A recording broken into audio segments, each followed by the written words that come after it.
एक समय की बात है, एक गांव में एक बूढ़ी औरत रहती थी जो हमेशा रोते रहती थी। उस बूढ़ी औरत की दो बेटियां थीं। उसने अपनी बड़ी बेटी की शादी एक छाता के व्यापारी से, जबकि छोटी बेटी की शादी एक नूडल्स बेचने वाले से की। खिली धूप वाले दिन वह चिंता करने लगती कि आज मौसम साफ सुथरा है, आज कोई छाता नहीं खरीदेगा, इससे मेरी बेटी का बिजनेस ठप हो जाएगा। वह अपनी बेटी की मदद भी नहीं कर सकती थी। वह यही सोचकर रोने लगती। जब वर्षा होती तो वो फिर रोने लगती कि मेरी छोटी बेटी की दुकान बंद हो जाएगी, क्योंकि बिना धूप के वह नूडल्स कैसे सुखाएगी। यह सोचकर वह चिंता करने लगती। चाहे दिन साफ सुथरा हो, चाहे वर्षा हो, उसे एक बेटी की चिंता हमेशा सताने लगती थी। उसके पड़ोसी कभी भी उसे सांत्वना देने नहीं आते थे, बल्कि उसे रोने वाली बुढ़िया कह के उसका मजाक उड़ाते थे।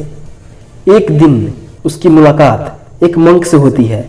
मंक ने उससे पूछा कि तुम हमेशा चिंता में क्यों डूबी रहती हो, हमेशा क्यों रोते रहती हो। उसने अपनी सारी समस्या सन्यासी से बताई। उस मंक ने मुस्कुराया और कहा, तुम्हें अब चिंता करने की जरूरत नहीं है। मैं तुम्हें तुम्हारी चिंता से मुक्त होने के लिए एक उपाय बताता हूँ। तुम हमेशा के लिए खुश हो जाओगी, जिससे और तुम कभी दुखी नहीं रहोगी। उसने हाथ जोड़कर उस मंक से पूछा कि आखिर मैं क्या करूं। उस मंक ने जवाब दिया कि तुम्हें सिर्फ अपने देखने के नजरिए यानी कि दृष्टिकोण को बदल देना है।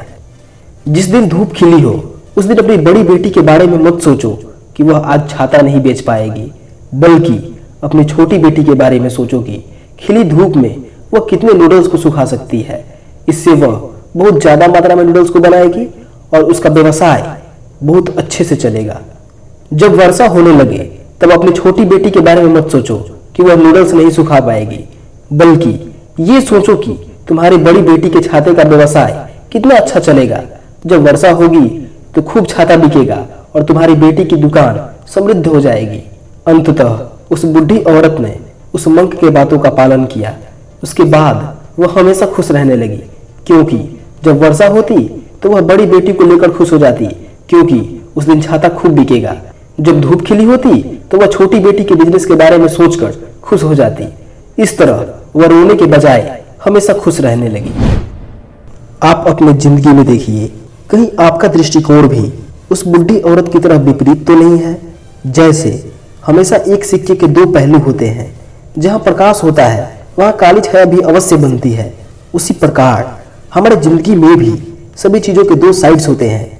अब ये हमारे ऊपर निर्भर करता है कि हम उसे किस नजरिए से यानी कि किस दृष्टिकोण से देखते हैं। उस बुढ़ी औरत के लिए वास्तव में उस मंक ने कुछ भी नहीं बदला, बल्कि सिर्फ नजरिया बदल लेने के कारण उसकी जिंदगी में दुख के बदले खुशी आ गई। उसी प्रकार यदि आपके पास कार नहीं है तो उसके लिए दुखी मत होइए, बल्कि ये सोचकर खुश हो जाइए कि आप दुर्घटना, प्रदूषण, गाड़ी के मेंटेनेंस तथा ईएमआई भरने से आजाद हैं। यह सब बस एक चीज बदलने से संभव है, और वह है दृष्टिकोण।